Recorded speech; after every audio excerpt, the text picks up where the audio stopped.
So we come to the final part of this mini-series that we've entitled Connected.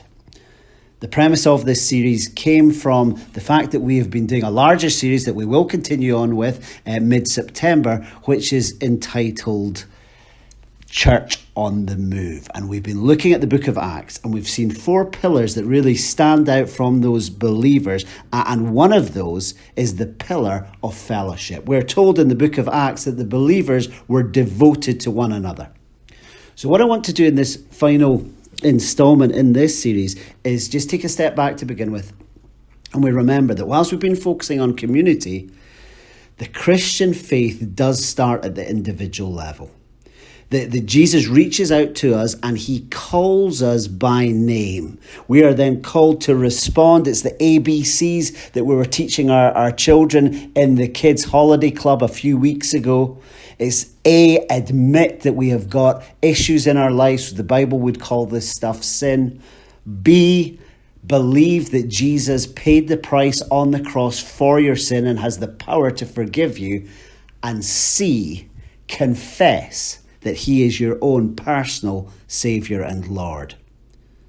But that's not where it ends. And for the tragedy is that for some people that is where it ends, and we think we can try and muscle our way through the Christian faith on our own. But actually, God calls us and seeks to drop us into the context of a community of believers, this thing that we would call the local church. And it's there that we're called to engage and connect in with one another in relationships of faith. It's not always easy, it's not always plain sailing, but this is the greenhouse where we are called to grow in the fruit of the Holy Spirit. Community is not an optional extra. You might have heard of the name Aaron Ralston. Ralston went climbing in the remote canyons of Utah. Disaster struck when an 800-pound boulder fell upon his right arm and trapped him. Here's Ralston stuck for 5.5 days. And at that moment, he's forced to do the unthinkable: self-amputation. The problem was not the boulder. The problem was not that he was hanging around there for 5.5 days. The problem is that nobody knew he was missing. In the words of Ralston himself, here's what he said: "I'm irreversibly trapped. Compounding my physical circumstances, no one who will suspect I am missing knows where I am. I violated the prime directive of wilderness travel in failing to leave a detailed trip plan with a responsible person. Some 8 miles from my truck, I am alone in an infrequently visited place with no means to contact anyone. Alone in a situation which could prove to be fatal." Sadly, from a spiritual point of view, that describes many people. You see, the reality of life is that boulders will come and fall upon us. And when they do come and fall, we need those spiritual relationships of fellowship to help us get free and to move forwards, to carry the burdens alongside us. You see, the thing is, God does provide for us in the nightmares of life. So often, though, we're looking for the sign in the sky, the check through the post, the Damascus Road experience. But often what God does is he simply provides for us through the provision of people. Isn't that what we find in the scriptures? Naomi hits a nightmare situation. God provides Ruth. Naomi and Ruth find themselves both vulnerable, and he provides Boaz. So part of the challenge for us today is to think about some of the people around us that God has put in your pathway, who he has provided for you through, to value them and to reach in for deeper gospel relationships. So here's an update on the story. David the shepherd boy has shot to fame after defeating Goliath. It seems that everything that he touches turns to gold. He's relationally successful. He's successful on the battlefield. He's spiritually successful, anointed as king. If there was a Parkinson show or a late show with James Corden, he would be on it. His marriage to Michelle would have been covered by OK Magazine. He's a megastar right at the top. But isn't it true in life, when you reach the top, there's always someone there to bring you down? For David, that someone is Saul. He's the king of the nation who has power at his fingertips. He's got this very difficult combination because on one hand, he is all powerful in some senses. And on the other hand, he is deeply insecure. He's dangerous. He's a ticking time bomb. And he's highly inconsistent in his behavior. On one hand, he makes promises that he will not attack David. And then with the other hand, he's throwing spears trying to kill him. And he's trying to wield his influence so that no one's going to side with David. And we've got Jonathan, his son, a man of God who's literally caught up in the crossfire. However, it seems, and we see it at the beginning of the reading, that Saul's influence upon Jonathan is starting to take a little bit of effect. So today, we're going to think about the subject, fellowship under fire. So this series, Connected, really came out of my time in America, where I came across some really kind and faithful-hearted people. And it just made me stop and think about some of the relationships that I have back home, those relationships that you take for granted, and perhaps some other relationships that should go deeper than they do. So it got me thinking about fellowship, which linked in with our series, Church on the Move. But I'm also seeing another reason why God might be wanting us to look at this. In our current situation, the Presbytery mission plan is coming out. A dark cloud, it feels, is coming my way because of my status and my tenure, and we await to see what's going to be the decision for the church moving forward. As the dark clouds, as the boulders of life come, relationships of fellowship are extremely important. So we see three things. From Jonathan's relationship with David, as fellowship comes under fire, here's what we see happening. Jonathan supplies a safe space. He shares in the troubles. And thirdly, he speaks words of encouragement. And these are three things that we would do well to do, especially when fellowship comes under fire, when we're put in difficult positions and situations. So here's the first one. Jonathan supplies a safe space. Now this again really links back to last week when we said there's something about the power of presence. It's something that we should never underestimate. That just being there for someone, even when you don't have the answers, the solution, the quick fixes, your very presence is something that can bring great comfort. This is what we thought about with Job. His friends do an absolutely fantastic job right up until the point when they open their mouths. It's a reminder for us, isn't it, that we've been given 2 ears and 1 mouth for a reason. As it's written in James chapter 1, everyone should be quick to listen, slow to speak, and slow to become angry. So here's David. He approaches Jonathan. I don't know if you've ever seen the TV program Hunted. In this program, a number of civilians are dropped at a point and then they flee. They are civilians who go on the run and they're being hunted down by ex-police intelligence experts who use all the fancy modern gadgets of the day to try and find them.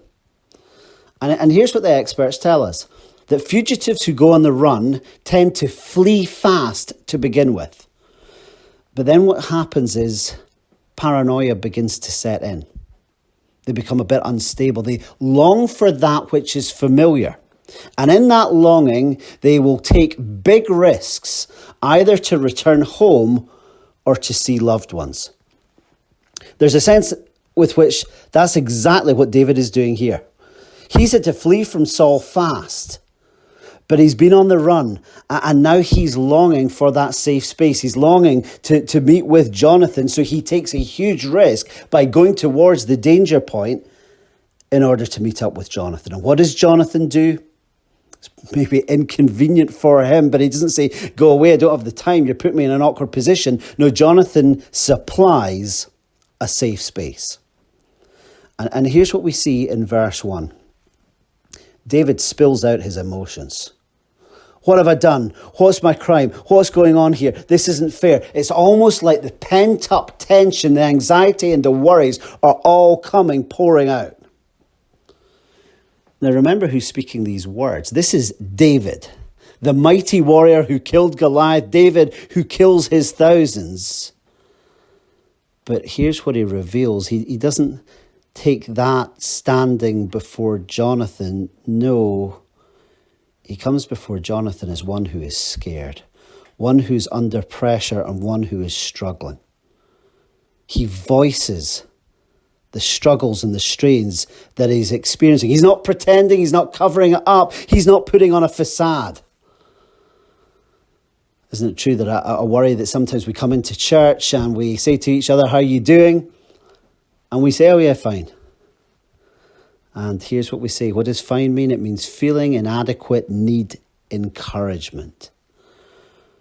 You see, there's a danger of what I might call the church trap. Here's the church trap. We go in on a Sunday and we look around and everyone's got their Sunday best on and we kind of think, well, everyone else has got it all together.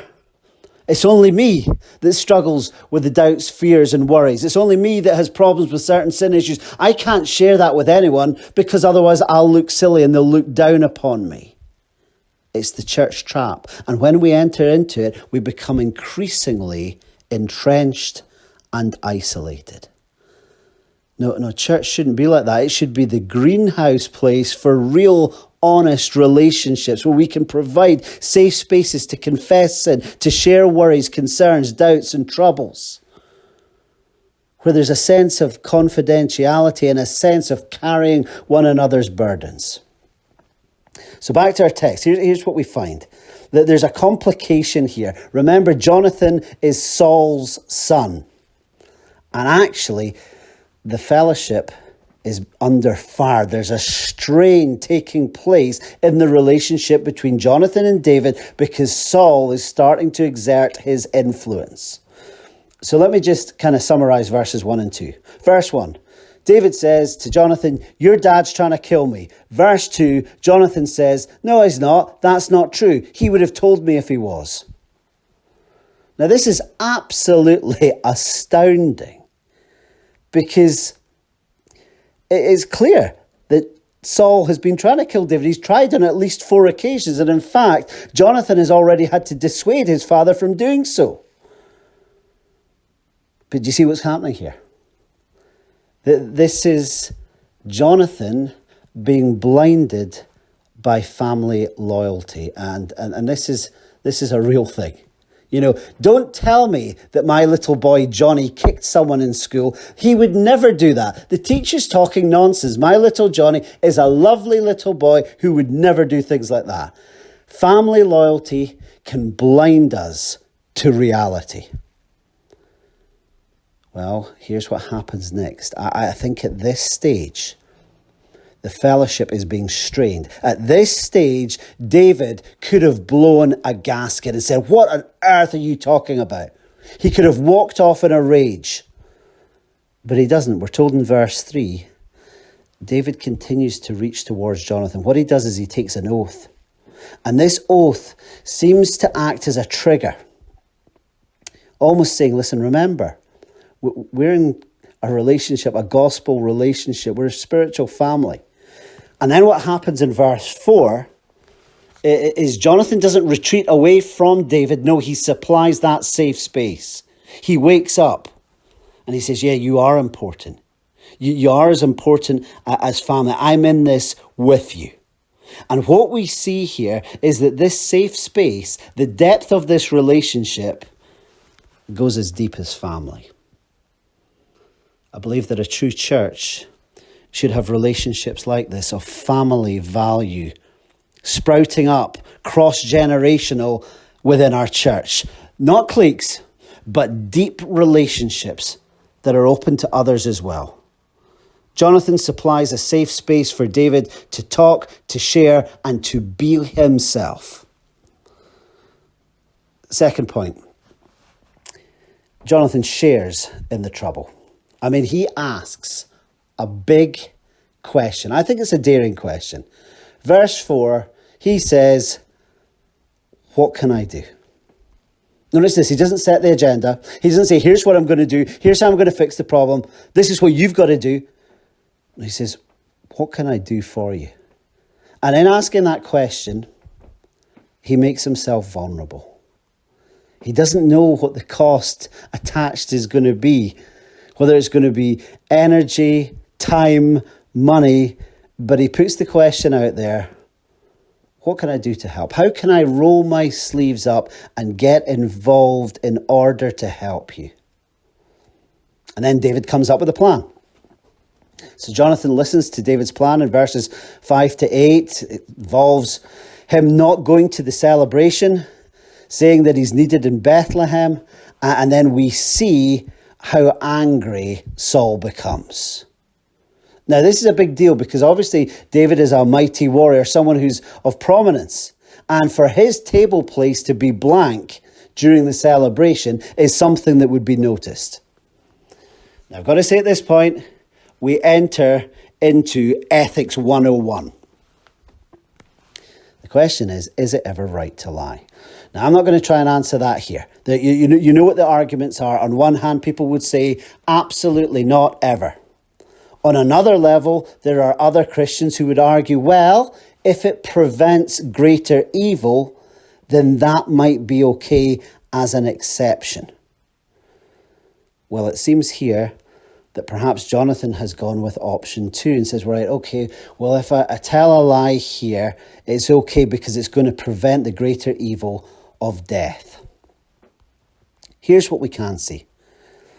There's an indication here that David is starting to struggle from a spiritual point of view. Yes, he is a man after God's own heart, but he is under severe pressure. And rather than trusting God in the situation, it feels as if he's starting to try and manipulate it.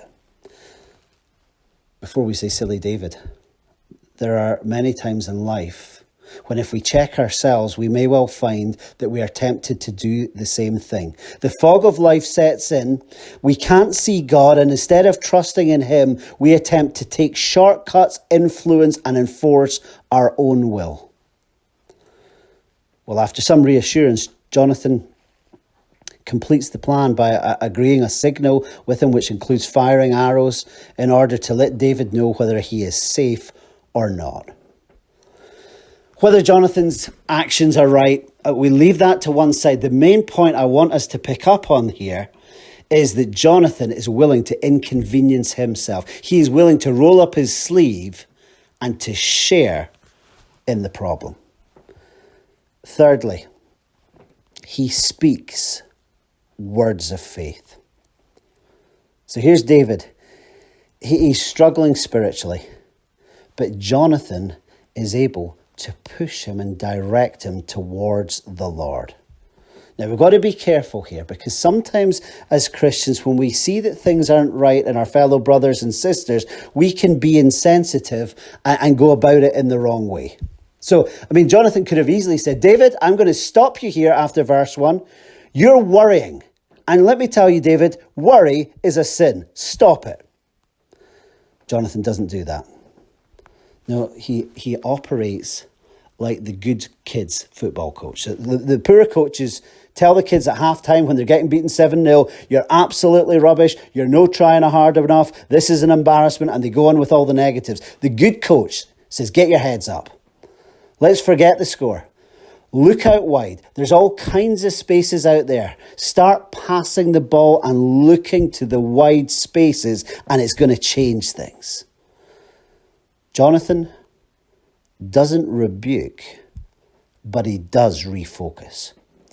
So in verses 12 to 15, here's what Jonathan does. He keeps pointing towards God. Verse 13, may the Lord be with you. Verse 15, it's the Lord that cuts off David's enemies. Verse 22, it's the Lord who sends you away. What he's saying is, God is in control. You're caught up in the fog, but let me just point you. You've got your head down, but let me point you upwards to see that the Lord is in control. He is with you.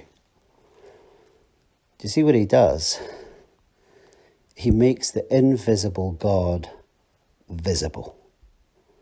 He's saying God is good to his promises. I know you don't feel it, but God is in control. You've got to know that the Lord is good. It is he who made us, and we are his people, the sheep of his pasture.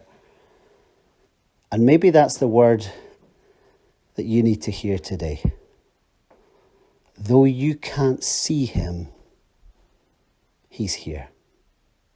Though you can't work out what's going on in that situation, his eye is upon you.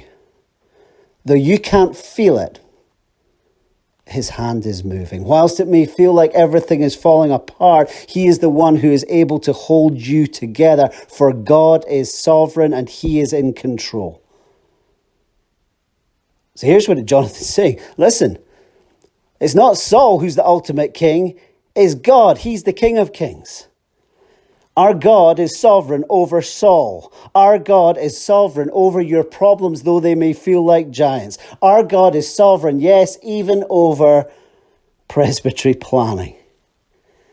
And as the presbytery plan comes out and we seek to find out what that means for my own ministry going forwards and for where the church will stand, whatever comes our way, if it be bad news, my prayer is this, that we would stand together in the gospel for however long we might have together in this place. So here's Jonathan. He doesn't rebuke, but he refocuses.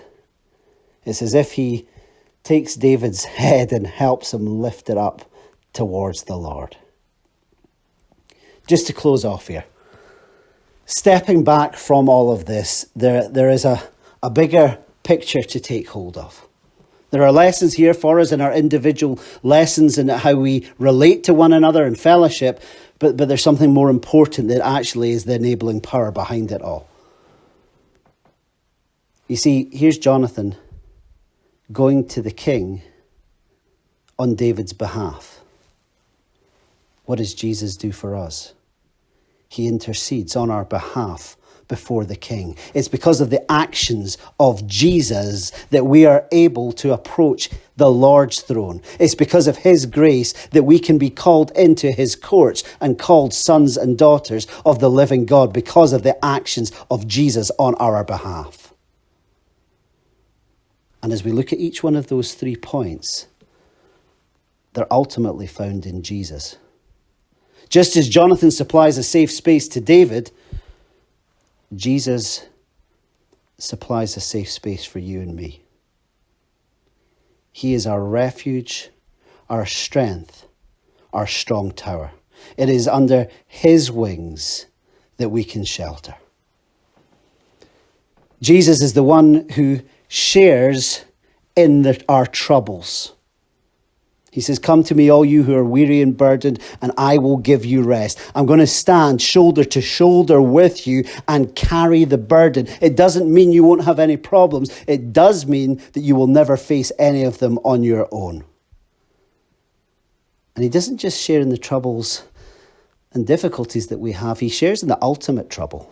And the ultimate trouble that we actually have is our sin. And Jesus doesn't just share it. He has carried that sin to the cross, taken the punishment so that forgiveness could be there for all who would trust in him. And then thirdly, Jonathan spoke words of faith to David. Let us remember today that the words of Jesus stand forever, and they are the words of life.